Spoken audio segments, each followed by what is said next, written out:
This is Andy Gutierrez from StarWars.com, and you are listening to Coffee with Kenobi with Dan Z. This is the podcast you're looking for. This is Vanessa Marshall, Harrison Dula from Star Wars Rebels, and you're listening to Coffee with Kenobi. Hello, my friends, and welcome to Coffee with Kenobi, show number 450. What is it now? 57. How about that? This is your place for Star Wars community and conversation. I am your host, Dan Z, drinking One Nation Coffee, the official brew of Coffee with Kenobi, out of my Rancho Obi-Wan coffee mug. And of course, as always, thrilled to be talking Star Wars with each and every one of you. On today's show, Holly Frey and James Burns join me as we break down all 9 episodes of Star Wars Visions, the anime Star Wars show that everyone has been so excited about. We've got a lot to get to, so I'm just going to cut right to it, pull up a chair, grab your favorite coffee mug, and let's have some coffee with Kenobi. So who talks first? You talk first? I talk first? Joining us today to break down Star Wars Visions are 2 returning guests to Coffee with Kenobi. First, from Full of Sith, Holly Frey. Hi, thanks so much for having me back. You are welcome. I don't know that we're going to be talking too much about Rhodians today, but I have faith that you'll find a way to fit into the conversation. Oh, I'm ready. Good. I'm ready over here. I've got it. Excellent, excellent. Also joining us is from Jedi News, James Burns. Hello, hello. Hello, James. Good to have you back, my friend. Thank you. How are you? I'm doing very well. I'm very well. We've got a lot of fun things to talk about today. Everyone is very excited about Star Wars Visions. The 3 of us were fortunate enough to see it a little bit in advance, and we've got a lot to talk about. So basically what we're going to do is we're going to try to go over all 9 episodes. But before we get to that, Holly, let's start with you. Just overall, how did you feel about anime before you saw Star Wars Visions, and what do you think about the series overall? I used to be way more into anime when I was, I don't know, probably 15 years ago or so, and I have not been keeping up with it as much. So this is kind of a new, a really beautiful way to refresh my love for it and be like, oh yes, I do love that all these art styles. I do love that mode of storytelling. So I had a really fun time with it, in addition to it just being like incredibly refreshing because it's Star Wars stories told without the constraints that, you know, can sometimes happen when people are bound by all of the rules of canon. And also just because it's so many different storytellers. It was like a refreshing delight and a reminder of why I love that kind of art anyway. Wonderful. And James, what about you? Overall thoughts on anime specifically, and then what do you think of the entire series? So I last watched anime when I was at university, like 25,000 years ago.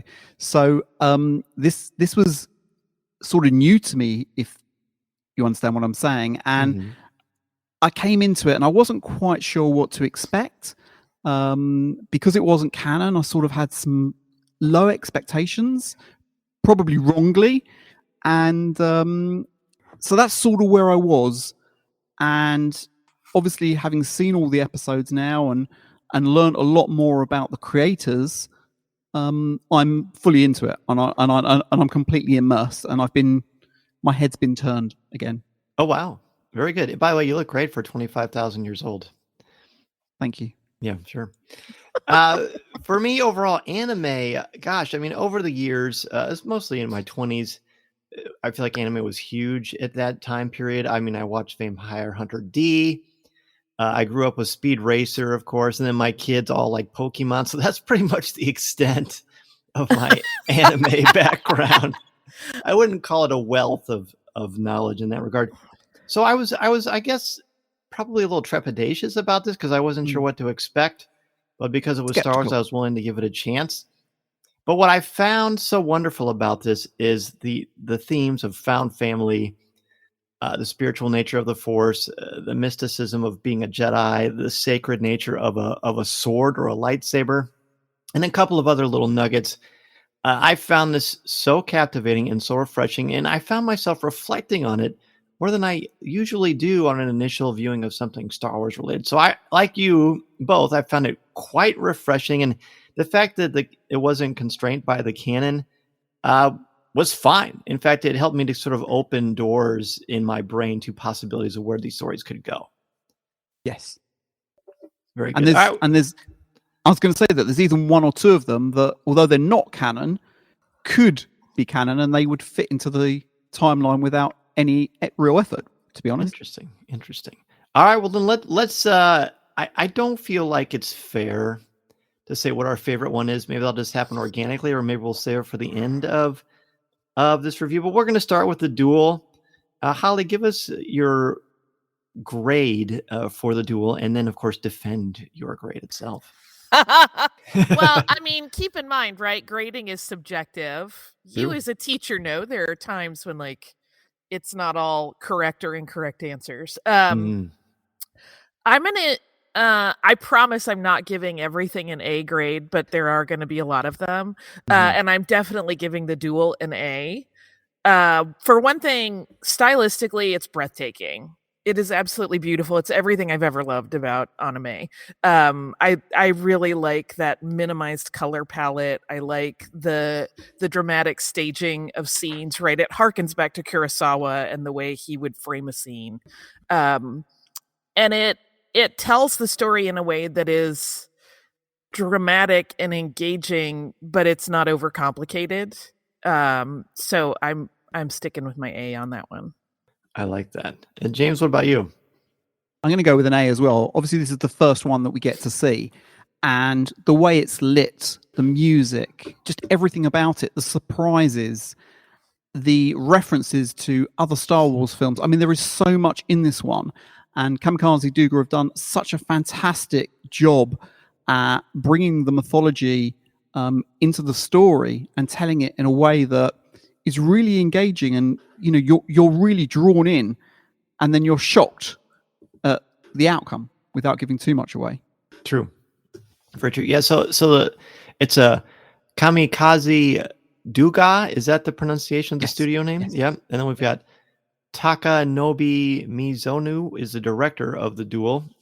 So this is an interesting one because this is kind of the one that was the standout for the trailer itself, because of that stunning image of the warrior pulling the lightsaber out of a sheath, and it's a red blade itself. This is a lone warrior, and there is a novel that's going to come out. I believe it's in October 12th. It's called Star Wars Visions Ronin.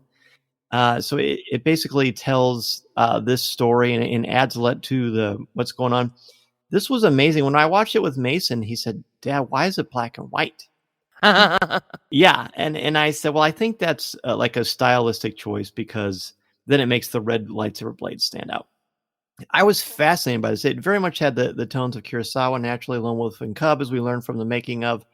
And the fact that everything is timed to a tea kettle, I thought was an example of pure storytelling brilliance. Holly, are there certain key elements that stand out in this episode for you? That's also one of those things that comes up a lot in Japanese film, right? Like they lay out the plot in a way that very mundane things are kind of marking the passage of time sometimes.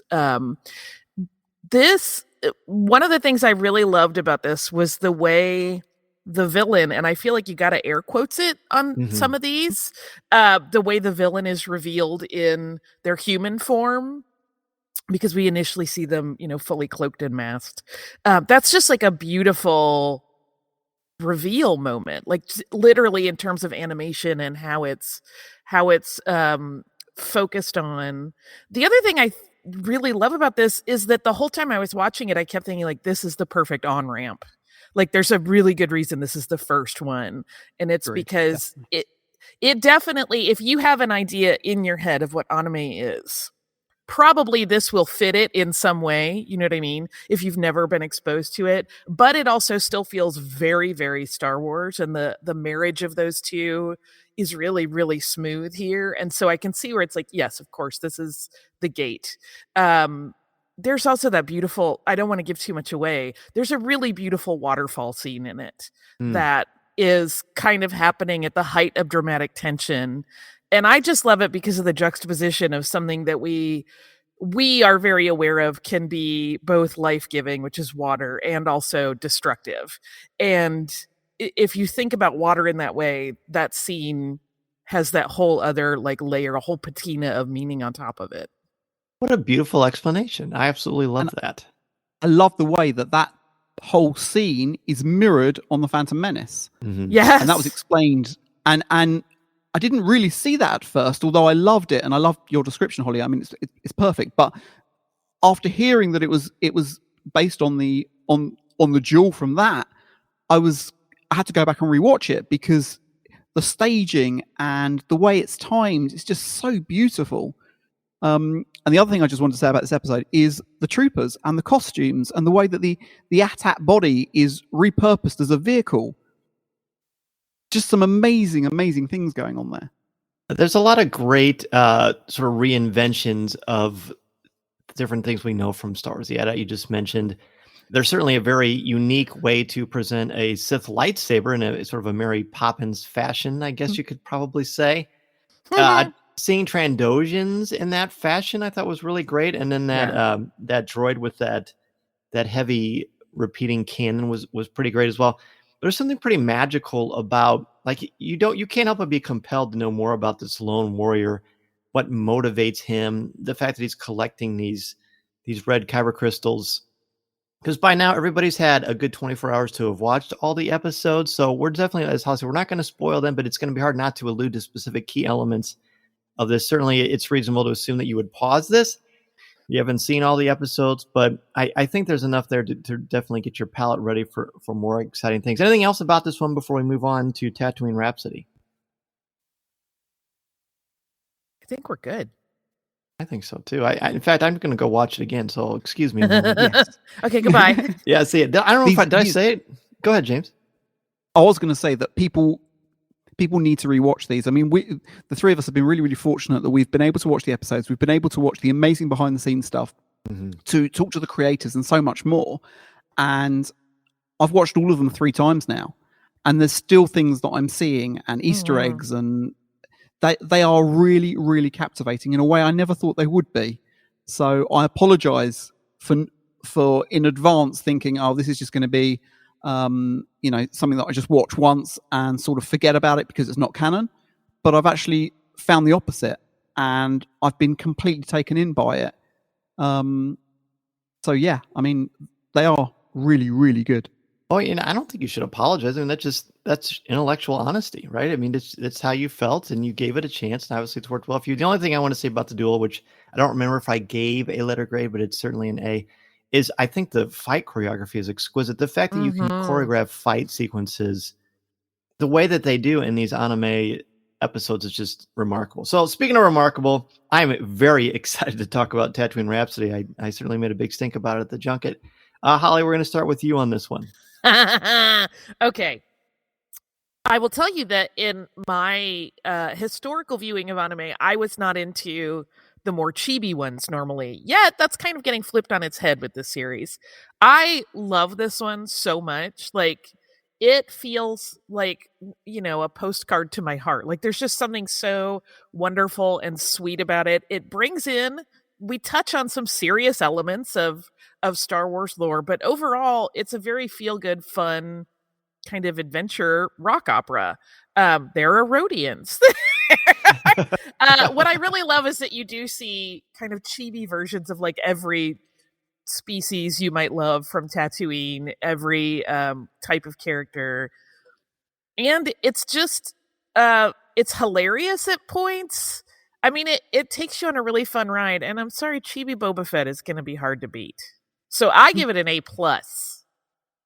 Wonderful. James? I was honestly going to say A+ as well, because this is one of my favorite episodes. It's fun. It's light-humored. It would actually fit into canon probably right after A New Hope.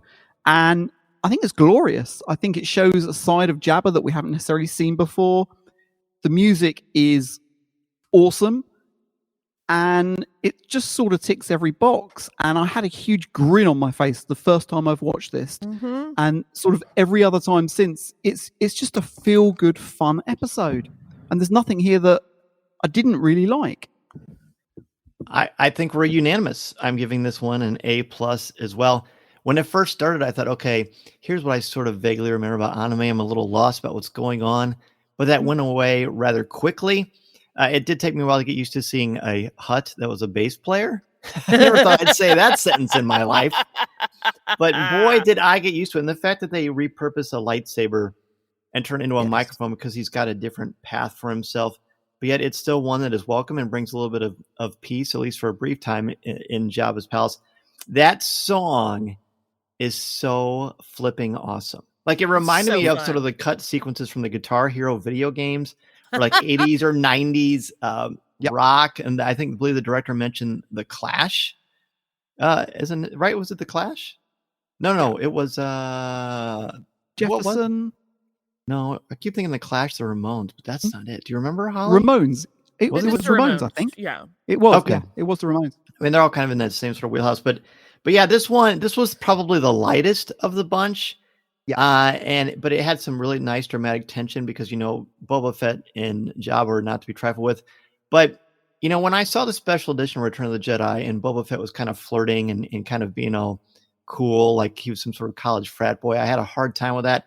In this, when he starts tapping his toes and knocking his head around, I was there for that. I absolutely love this one as well.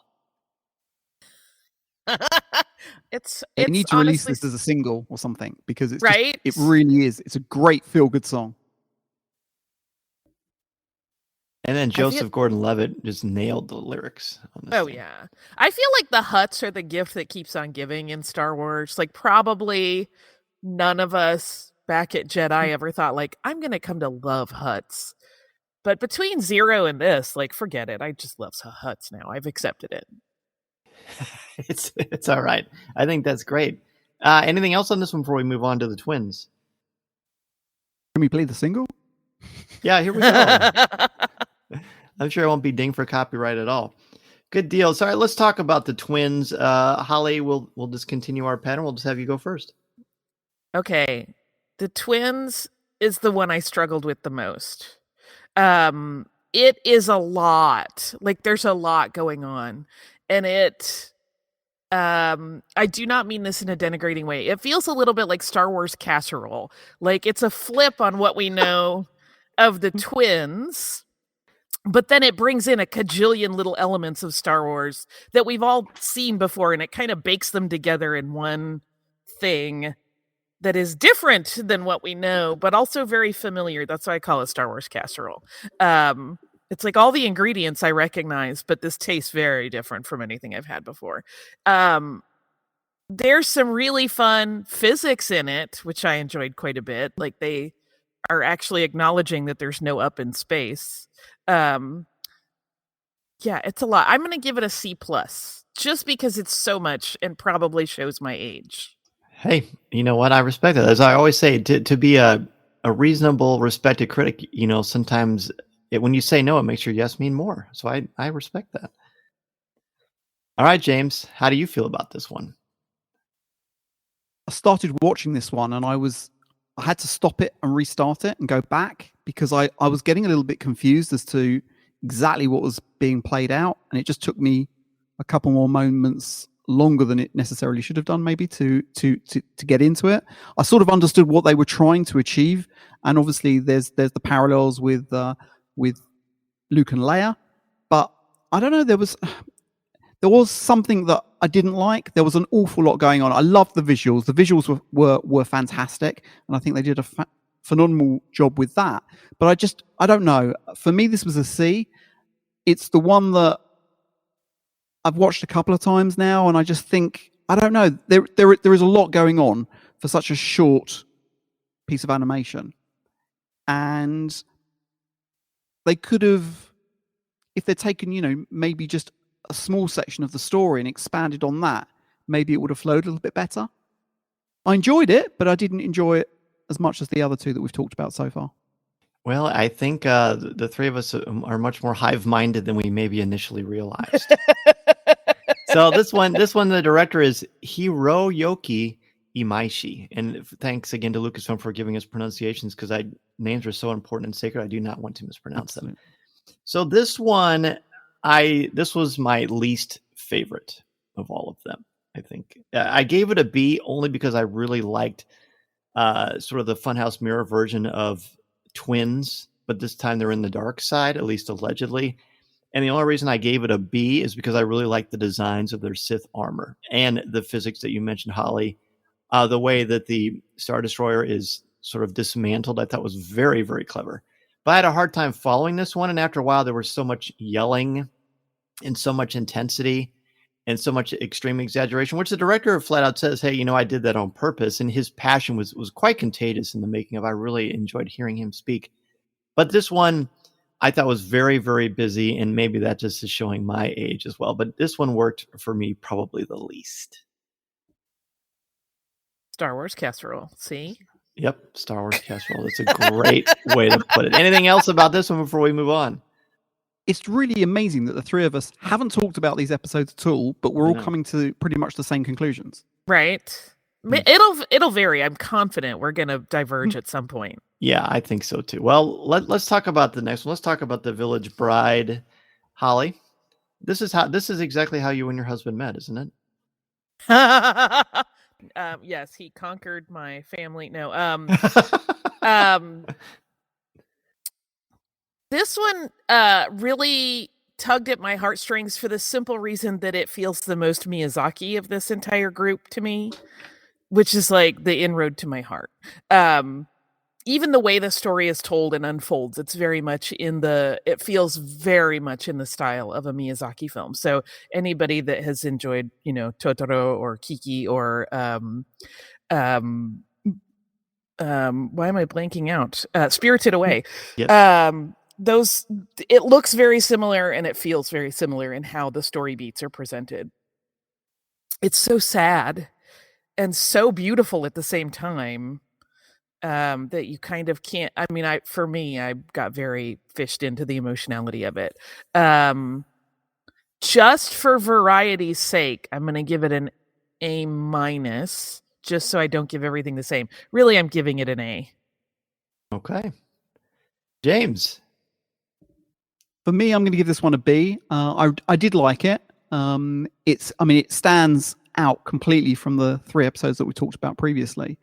I love the tone. I thought the tone was done beautifully, and I loved the story. I thought the way that the characters evolved in such a short period of time was done incredibly well, and I like the message, obviously, and it's nice to see. Anime is such a broad brush sometimes. It can be so many things, and I think for all of the 9 episodes that we got to see, even only 1 or 2 of them are similar or similar styles. Every one of them is different and brings something new and original, and this is a great example of that. And I really, really enjoyed it. Wonderful. Well, I guess we are going to diverge a little bit on this one, as predicted by one of our resident Jedi, Holly Frey.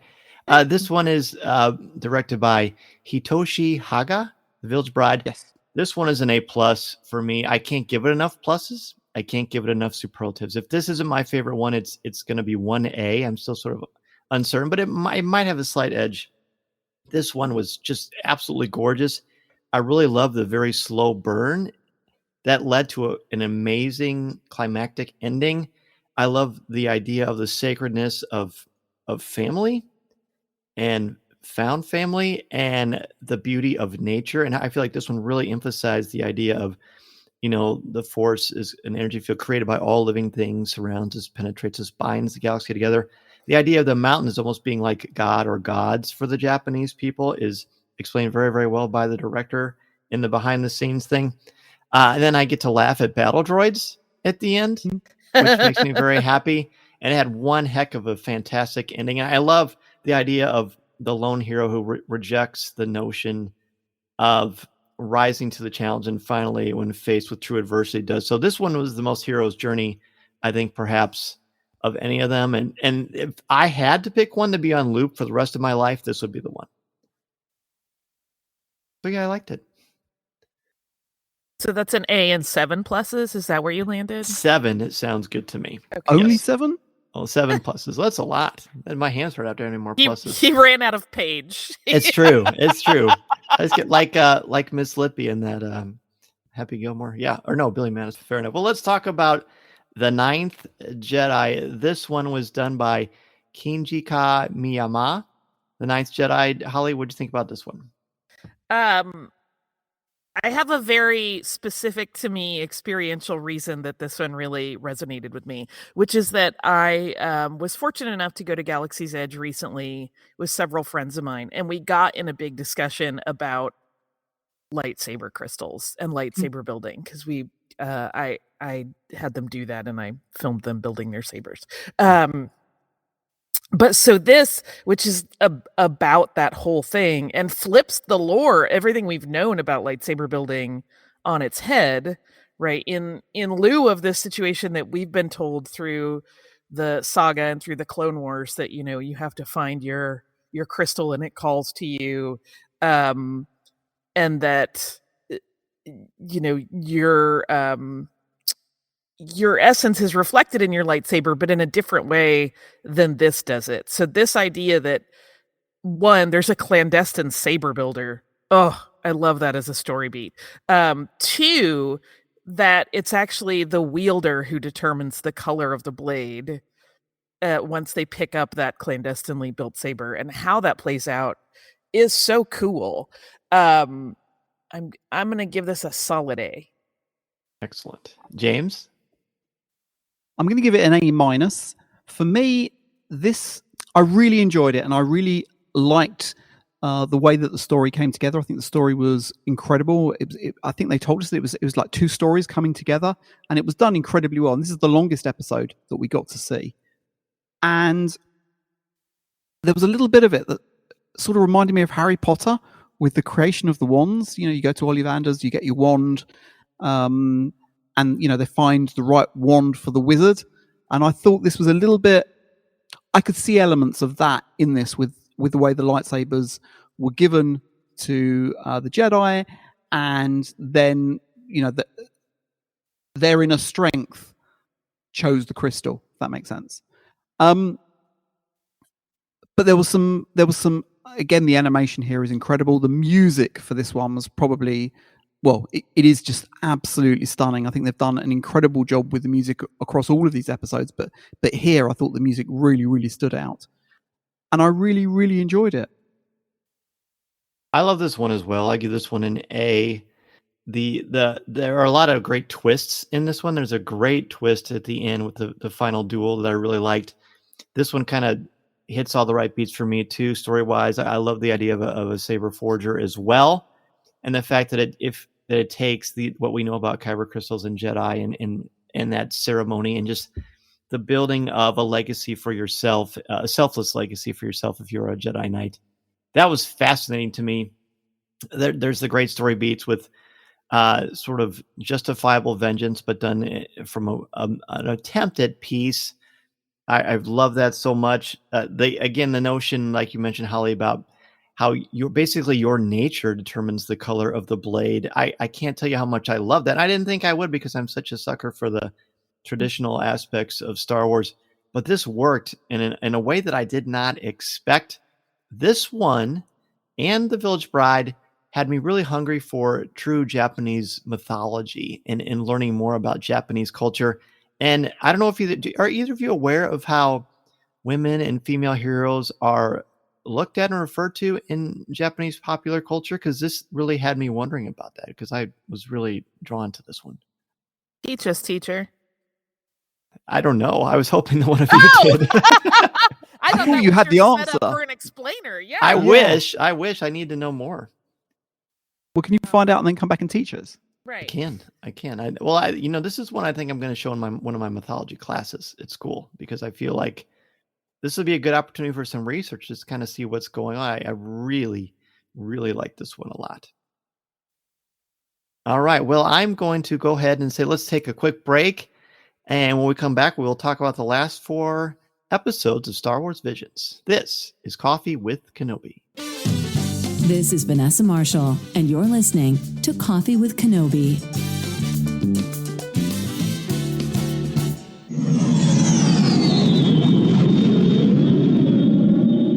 With travel beginning to open up and Walt Disney World and Disneyland reaching full capacity, this is the time to book your Disney World vacation with MEI and Mouse Fan Travel. Their signature service and expert advice will help clients maximize their vacation, time, and dollar. I use Becky Menken and MEI's incredible services all the time, both for family and for travel for the show, because of their no cost, no obligation quote when you use the service. Plus, they proactively adjust a booking if the rate goes down. Literally, I will wake up one morning and I will get an email from MEI saying that the price went down, and I will get a refund sent to my credit card right away. I don't have to do anything. They help your family enjoy everything Galaxy's Edge and the Disney theme parks and the cruise lines have to offer, can help you plan every detail, and always share invaluable tips. That's for Walt Disney World, Disneyland, the Disney Cruise Lines, or other cruise lines. It doesn't have to be Disney related. They literally can help you plan a vacation anywhere on the planet. Be sure to go to www.coffeewithkenobi.com/mousefantravel and sign up for a free no obligation quote to any of the Disney theme parks on the planet or any vacation that you have in mind. You'll have the best vacation possible and help out me and Coffee with Kenobi in the process. We are back. We've got 4 more to discuss. Right now, we are on Toby 1. I believe that is how it is pronounced. Abel Gongora, I guess, is the director of this one. Holly, we'll start with you again on this one. Okay, it's no secret I'm a Disney dork. So, when you make an anime that's WALL-E plus Pinocchio plus beautifully designed characters, I'm in. I'm so in. Again, this is one that when we had seen some of the preliminary promotional materials before the actual shorts were available to us, I did not think this was going to be the one for me, and yet I fell so deeply in love with it. The idea that a droid is dreaming about being a Jedi, just as Pinocchio dreamed about being a real boy, and that he has these fantasies about what that would be like, which is an attribution of personality we don't often get into the inner workings of a droid. Like, we particularly here in, reality talk about how computers are only what they're programmed to be, but this idea of a droid having hopes and dreams at this level in the sweetest way possible is just so, like, it's almost painfully charming. I'm going to give this my 2 pluses. It's A++. All right. Excellent. James. An A+ from me as well. It's a beautiful, beautiful piece. And I loved the way that it mirrors Pinocchio and all the other stories that we love from Disney. And it was just told in such a really, really lovely way. And I liked the fact that the master used some of the quotes from Rogue One. There was just so many little threads here, so many little Easter eggs that just been pulled together. And it was just beautiful. It was just a really, really nice. I thought initially, like you, Holly, that this was going to be a bit, oh, here we go again. It's going to be cutesy, and it's not really going to have much substance. But it had so much. Mm-hmm. And I loved the drawings on the wall. And that was described that, I think one of the creators said in the behind the scenes that he'd always wanted to draw on the wall as a kid, but never could. So here he's drawing all over the walls, which was it was lovely. And it was just a beautifully done piece of animation with a lovely story and subtext. And there's some lovely lessons. I think in all of these, there's some really nice lessons to learn. And I think you could pick them apart with your classes, Dan, and find different things in here to teach different life lessons. Oh, I like that. Well, I think this is where my cold-hearted cynic is going to show up, which I'm not often accused of being. But so what I liked about this, I'm going to focus on that first. I really like the relationship. If you've ever wondered, ladies and gentlemen, if what Geppetto and Yoda combined would look like, now we have the answer. Yep. So I like that. I love the relationship. I too like the emphasis of language in actual written language on the walls. There's a nice kind of a historical idea and mythological feel to that. The villain I thought was pretty neat, and I knew I was supposed to feel emotional about this, and I did, but I didn't. This one was the biggest kind of a challenge for me to get through. I don't know. I guess I just like more of the intensity of some of the other episodes, although I'm a massive Disney fan as well. I know all 3 of us are. So I did like the kind of a clever wink to the Pinocchio fable itself. But this one was probably either this one or the twins were my least favorite. Actually, I'd probably give this one the edge over the twins. Wow. Danzy, human monster. I'm just gobsmacked. Have you taken a red pill today or something? It was, but hold on, I gotta change my business card. Holly gave me a good acronym there. Human That's good. monster. Yeah. No, I mean, here's the thing, right? Art is entirely subjective, and what hits one person deeply is not always going to hit another person the same way. Like, that's the beauty of it. That's why we need so much art, so that everyone sees an expression of what speaks to them. So I'm perfectly happy when people don't like what I like. It just means we need more art in the world.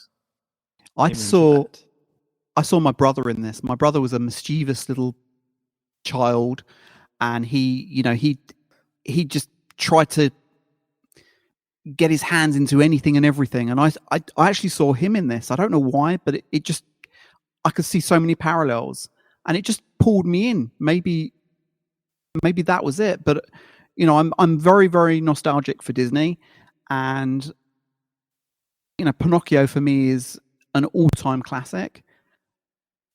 And there was just so many similar elements there, and Wally, and just so many other things all brought together in this 8, 9, 10 minute short. And I just think it was done beautifully. And I remember seeing people's faces when BB-8 came out on the stage at Celebration, and I can imagine people's faces lighting up when they see Toby 1. So I don't know, I of all of these shorts that we got, I can see that being a cute cuddly teddy bear more so than anything else. Well, that was just very sweet. I respect that very much. Yeah, I mean, I appreciate the sentimentality of it. I don't know. Go and watch it again. All right, I think I will. Yeah, Mason hasn't seen this one yet, so I really want to. I bet you he will absolutely love it. Mason will love this one. Yeah, I'm sure he will. So The Elder is a title of one of the least popular Kiss albums of all time, but it's also the episode of this episode is the 7th one. The director of The Elder, let me pull it up here, is Mashihiko Otsuka. I think that's right. Holly, what'd you think of this one? This one is tricky for me because I have to separate it out. And this is purely like a taste thing. This isn't in any way a criticism. This is my least favorite style of anime animation visually. So again, they've done nothing wrong. It's just not what calls to me. Story, A+. Visuals, I'm going to give it a B-. Again, just a personal preference thing. I feel like the story of this one is so beautiful. And I really, really love the discussion of age and time, which probably speaks to me because I am, not a spring chicken.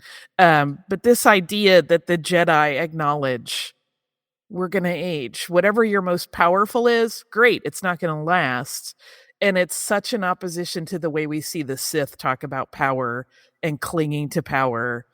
The idea that power flows and it ebbs and you don't get to keep it forever versus cling to it with everything you've got, even if it destroys you and everyone around you. Like, that's just powerful. And it's to me, particularly meaningful. I turned 50 this year, so this is a particularly meaningful tale.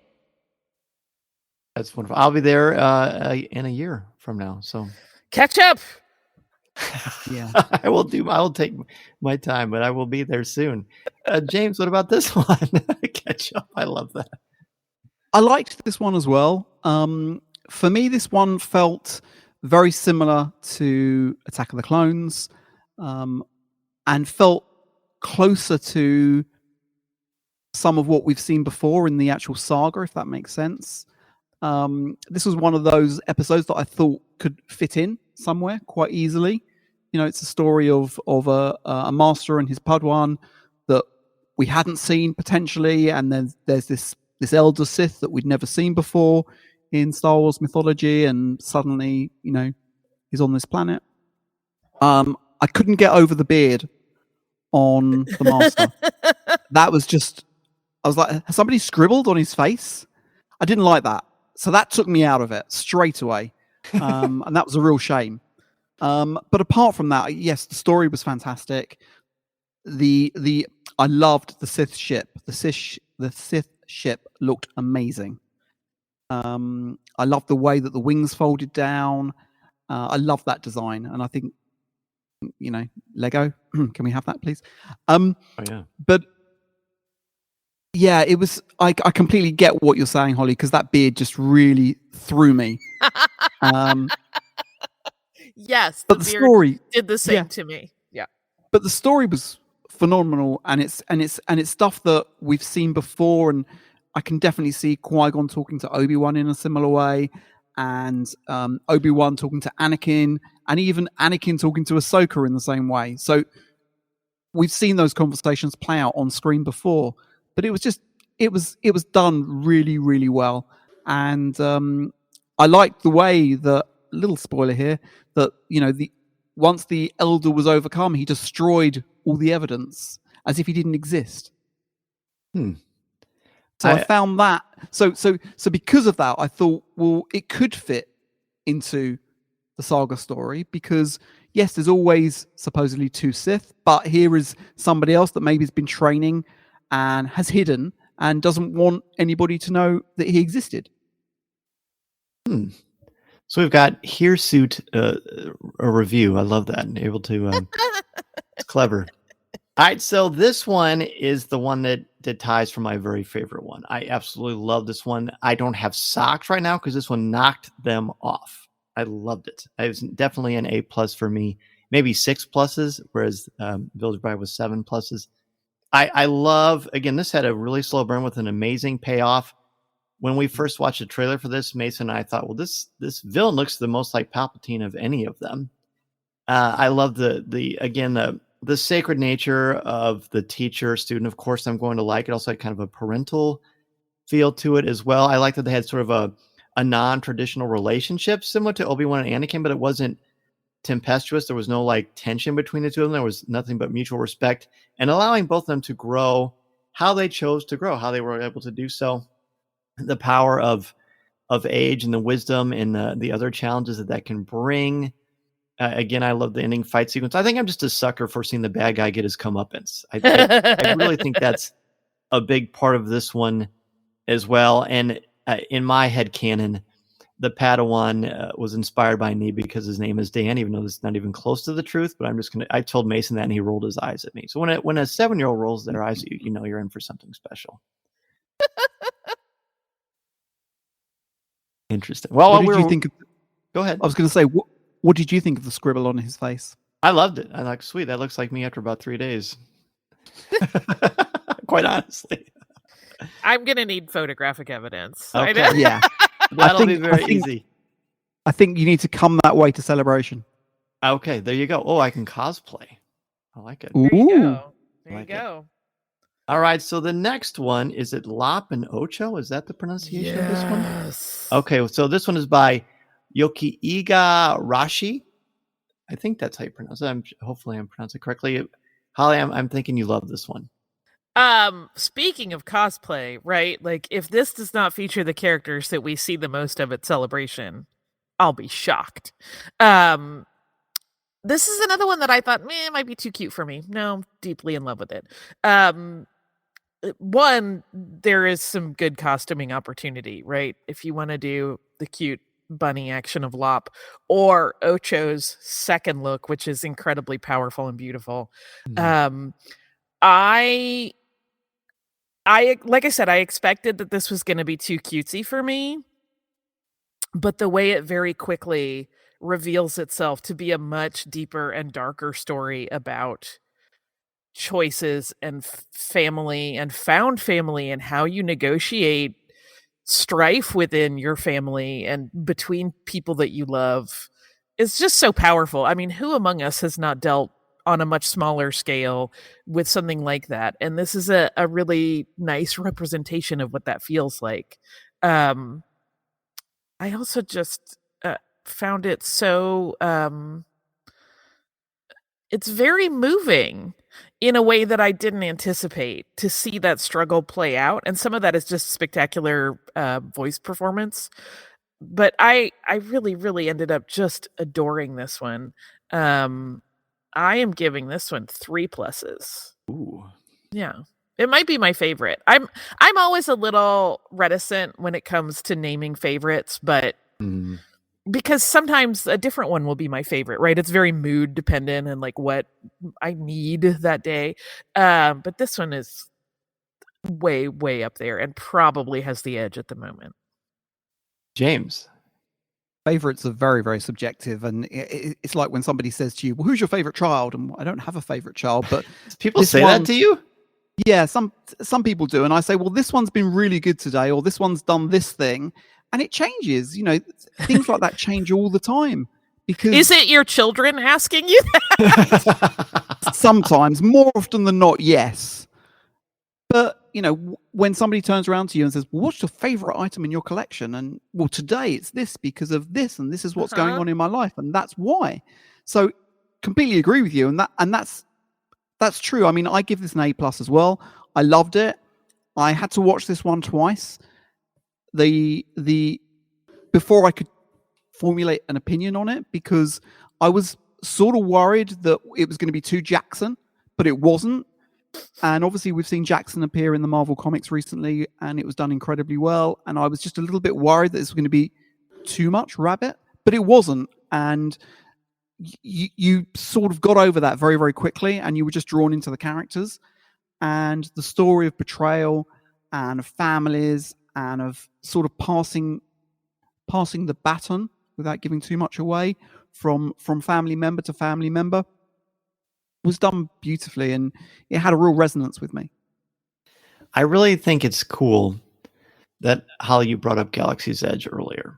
I've certainly made no bones about the fact that building a lightsaber at Galaxy's Edge is in a land where everything is wonderful. That is the 7 pluses for me. I absolutely love that. I mean, it's a very spiritual, wonderful thing. Watching my son do it was just a game changer for me.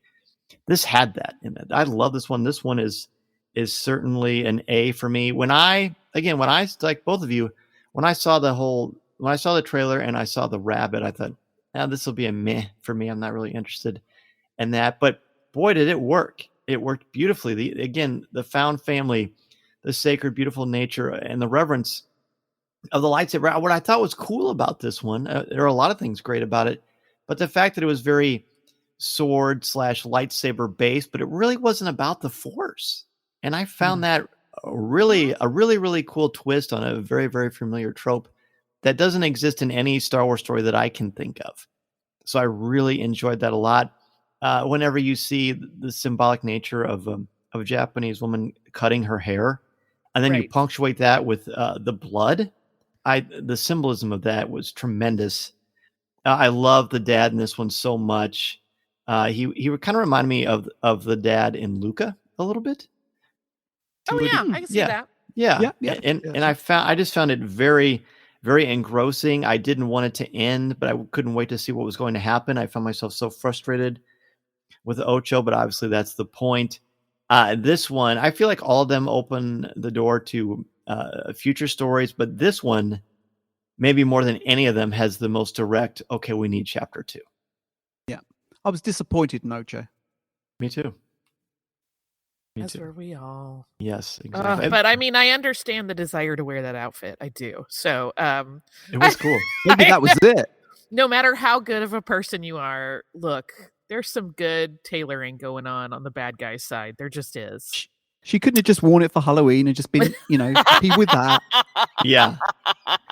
Did you both catch the Galaxy's Edge Marketplace vibe whenever they were showing them in different cities? Or like, oh yeah. Oh yeah. I thought that was huge. I do feel that Disney and Lucasfilm are trying to push in very, very subtle ways, and I'm happy that they're doing it. That they're trying to push Galaxy's Edge a little bit wherever they can, and I think that's great. I've got no qualms with that. Yeah, fine by me. But this is a good opportunity to say, Lucasfilm and Disney, for listening, can you film an episode of The Mandalorian in Batuu, please? That would take care of everything. And the three of us are available as extras. We will be waiting for you in August. Yeah, happily. But Dan, it doesn't have to be The Mandalorian. It can be any Disney Plus live action series that you're going to shoot obviously Star Wars, but yeah, you can. Yeah, please. That's true. I just selfishly want Din Djarin to walk past me. I think that would be cool. Listen, odds are good I will be there anyway. So Yeah, right. I hear Well, you. unfortunately, I still can't fly to the States. So. We'll figure out a Been way almost- to sneak you in. Yeah, well, there are ways. I mean, it's been 18 months. I haven't been to the States for 18 months. This is the longest time ever. I know. hopefully soon. Hopefully very soon. All right, let's hit the last one. Is it Akakiri? Is that how you Believe both so. understand? Yeah. Yeah, Okay. I So think so, yeah. so Holly, take it away. Here is what I love about this one. That whole concept of destiny, right? Like I love the rebelliousness of like destiny doesn't do anything and doesn't determine me. And it's kind of heartbreaking when you realize you're caught in a mechanism that you didn't see that may or may not call it destiny or no, but like it's leading you down the path that you thought you weren't going down. Speaks to me a lot. This one is an interesting place to end this series, right? Because it's a little more solemn at the end. It's not particularly happy. There's a beautiful, element of what love truly is, what it is to truly want to give of yourself for someone else and to prioritize them over you. That is very moving. I just for variety's sake, I'm going to give it an A-. I'm just making that minus up. It's again an A. James. I tend to agree. I think the trouble is that there's something in every single episode that we can find resonance in, and there's something there for us as Star Wars fans. And I think it's very, very difficult to say, to grade these in a hypercritical way, because the more you watch them, the more you find. If you watch them once and then head to the behind the scenes stuff, which I'm so thankful they're bringing out on the same day that these episodes drop, because they give you an insight that, because we're not so used to watching anime, for me it really, really helped. It helped me understand the inspiration and the way that they were seeing Star Wars, which through our eyes we don't really see it in the same way. So to see that open up and to see Star Wars in a whole different way was incredible and enlightening. And I loved what they did with this episode, and with the red mist and the juxtaposition that was going on here. It was beautiful. This one for me is also an A-. It was, I agree, it was a really nice way to end it. It was very beautiful. Again, I seem to be captivated by wise Jedi with beards. Maybe that's how I secretly view myself, or hope to view myself. I don't know, but this one was a little bit shorter than the others, and I dare say, at least to me, the creepiest Star Wars villain I've ever seen. Oh, yeah, that's a fair assessment. It looked like a serial killer or something to me, almost like the Joker, a heavy set Joker with a nasty lightsaber situation going on. Yeah, I agree. I like the notions of love and sacrifice, the battle of free will versus destiny that ultimately kind of blends into soft determinism was really kind of wonderful, and the idea of loyalty as well. This one hit all the right emotional beats for me too, and I like the hero's struggles. And I believe the American dub was Henry Golding. Is that right? I think so. Certainly sounded like him. I didn't catch the credit. They went really, really quickly on that one. But yeah, this was really, really fantastic. So here's the question that I've gotten the most from Coffee with Kenobi listeners, and I think this is a perfect way to end the show. The question I get the most is, okay, I'm glad you're excited for this, but is it Star Wars? Holly, is Star Wars Vision Star Wars? Oh, yeah. I mean, look, we have all talked about many, many times, I'm sure. There's an interesting reflective thing going on where a lot of Star Wars is inspired by Japanese storytelling to begin with. Like George Lucas has talked about, his reverence for Kurosawa and his desire to create a similar mythology to the stuff that you see in those films. And so for this to then get to tell Star Wars in the Japanese style, for lack of better phrasing, it feels almost like Star Wars comes home to its roots, right? And I mean, to me, what's beautiful about Star Wars is its breadth. There's something for everyone in any of the sagas, right? Like, I always joke that I love all the background weirdos because that's where I feel like are the most interesting. That's where I would be in Star Wars. I would be a background weirdo. And so there's something like that, some touchstone like that for everyone. And this just expands those opportunities to find a thing you love. But the themes of family, of what it truly is to choose your path, what it is to be good or evil, how it feels to confront an evil you didn't even know was there until it's too late. All of that is present here, just in new and beautiful ways. It's kind of like when you hear a great, musician, like a violinist, play some piece that you've heard many, many times before, but they add their extra flourish to it. It's very Star Wars.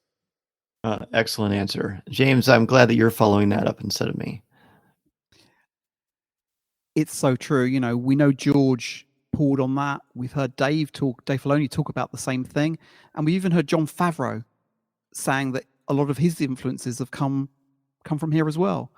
So if you think that all of that is sort of deeply baked within the Star Wars that we know and love and have had for almost 45 years, then you look at this and it's definitely Star Wars. It's Star Wars told in a slightly different way, but it's centered around the Force. It's centered around the lightsaber. And if you take a step back and look at what the Force is, which is this thing that binds us and binds the galaxy together and is all around us, it's this mysticism. It's so many things that touch our lives each and every day. And you can see this imbued in every single one of these 9 episodes. And it's beautifully done. And it does make me want to go and look at some of the sources that Lucas, Filoni, Favreau have used over the years, because I love the way that the lightsaber is used as a metaphor for other things, and how as you described, I think in the Village Bride, the way that the whole region, all the mountains are there as a god, or for me that was really about the Force. The Force is there. It's a living, breathing thing, and you bring all of that together, and that's sort of Japanese lore, and sort of here we are as Star Wars fans from the West, and it's like it's a coming together of all of those things at once. So doesn't make any sense what I said, but no, that was also beautiful. You both are so elegant. I love hearing you both listen. In fact, I'm finding myself remembering, hey, I'm hosting the show. You're not listening to it, so you've got to pay attention. So I think it's a good question. I think it's a challenging question, which I really appreciate. I've often liked questions more than answers, but what I will say, if you are someone who Star Wars for you is the movies as they've been, how they've been told, and you don't like variety or a bit of a change or a different point of view on the story, then I can see it being challenging. But what I would say to that, just like Marvel's What If on Disney Plus, which is also excellent in various degrees of excellence, depending on what episode and your proclivities towards storytelling are, I feel like this hits all of the right emotional beats. The mythology is so beautiful and profound. If press, I would say it's more anime than it is Star Wars, but it is anime. That's the point. The point is they gave these directors who love Star Wars like we do, they gave them a chance to play in the sandbox and tell a Star Wars story with their own unique sensibilities, artistic preferences, and style. And this is a home run like I didn't expect. I mean, Star Wars, I love Star Wars. Obviously, we all love Star Wars. I don't love every single story in the same way, and I don't think that would be genuine if I actually did. This gave me like The Last Jedi. It gave me a formula that I knew, but it presented to me in a very, very different recipe and in a very different way to ingest. And it was just tremendous. So if you, the idea of family, the sacred nature of the Force, the fact that we're all connected both through nature and with one another, the sacred talisman of the lightsaber, the love of fathers and sons or fathers and daughters, and the relationship between teacher and student, all of those things, irrepressible, frightening evil that may or may not be redeemed, differences in point of view and how we decide to settle our differences. It's all there. I can't wait to see what the discourse is for this, because I think it gives us a refreshing opportunity to look at Star Wars differently. And to me, that is only healthy. Concur. Agree. And I think I've watched What If, and my biggest issue with my biggest issue with What If is I want to know what the creators were thinking. And you don't get that with the Marvel series in the same way that we have with The Mandalorian and now with Visions. We get the opportunity to meet and to hear the directors and creators talk about what they're doing and why they're doing it. And I don't think we realize how lucky we are, because not only do we get an exceptional episode, but we also get the explanations and the reasons and what inspired them to do it. I just think we're very lucky. Oh, yeah. It's an embarrassment of riches. Yeah. I think Disney Plus, and I've said it before, and I'm not just saying this because we're Disney fans, but Disney Plus is really the gift that keeps on giving. Listening to Coffee with Kenobi, you are, with Dan Z, the podcast you're looking for. This is...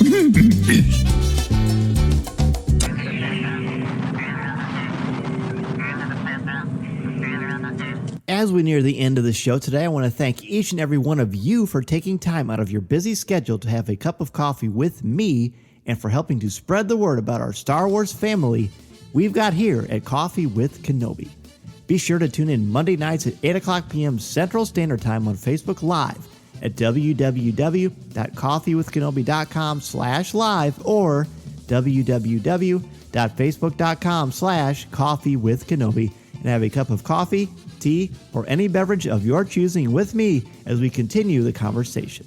To join us in the CWK Cafe, which is our Facebook group, and share your Star Wars thoughts, comments, reviews, and opinions in a family-friendly, spoiler-free place that is also drama-free, go to www.coffeewithkenobi.com/community and be part of the conversation, talk about this week's show, or just talk about some Star Wars. We have a lot of fun, and you'll make some new friends as well as catch up with longtime friends along the way. I also want to thank all of the new and longtime members of the CWK Alliance and let you know how much I appreciate your help and encouragement. If you want to join the CWK Alliance, go to www.cwkalliance.com and sign up today.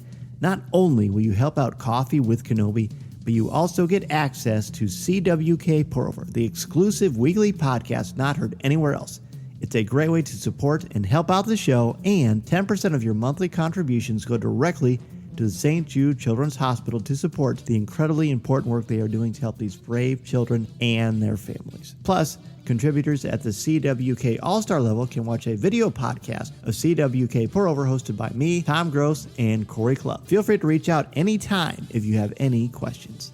In addition to being part of the community on Facebook, please don't forget to visit our website at www.coffeewithkenobi.com for Star Wars news, announcements, reviews, videos, and so much more.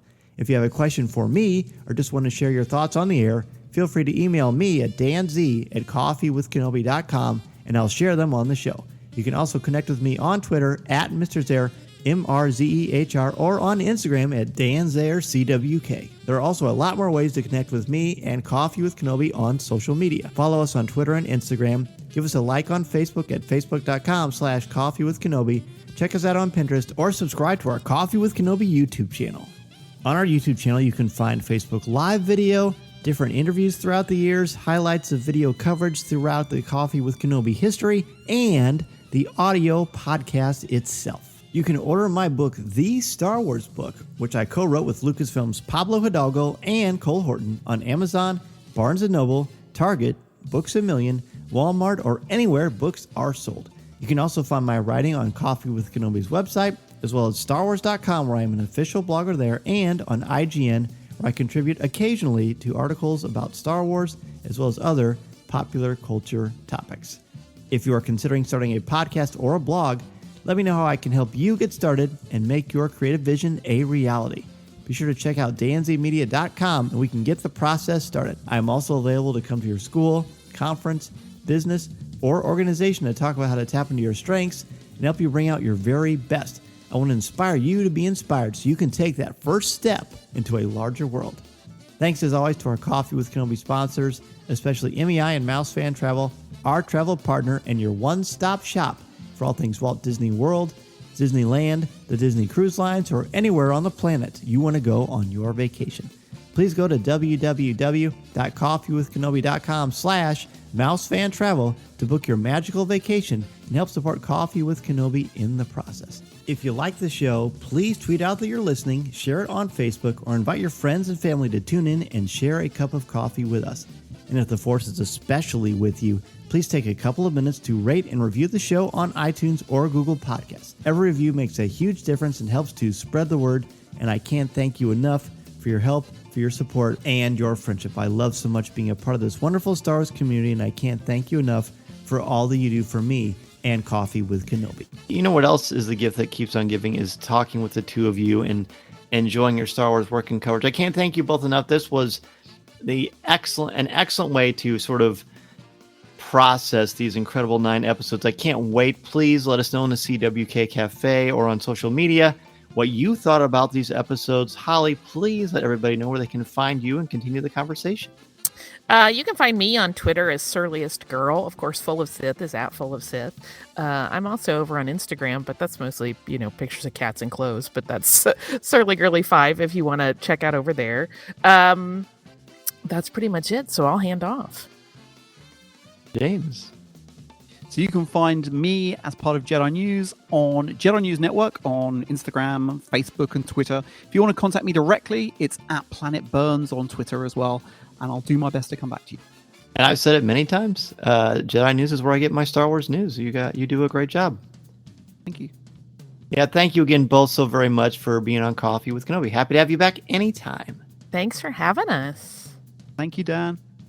Thank you all, of course, for joining us to talk about Star Wars Visions. Let us know on social media, in the CWK Cafe, or anywhere you can talk Coffee with Kenobi. Naturally, all the social media outlets I just mentioned, as well as emailing me directly, danz@coffeewithkenobi.com. I'll be happy to share your opinions on Star Wars Visions on an upcoming episode of Coffee with Kenobi. 3 episodes this week. I hope you've enjoyed them as much as I've enjoyed bringing them to you.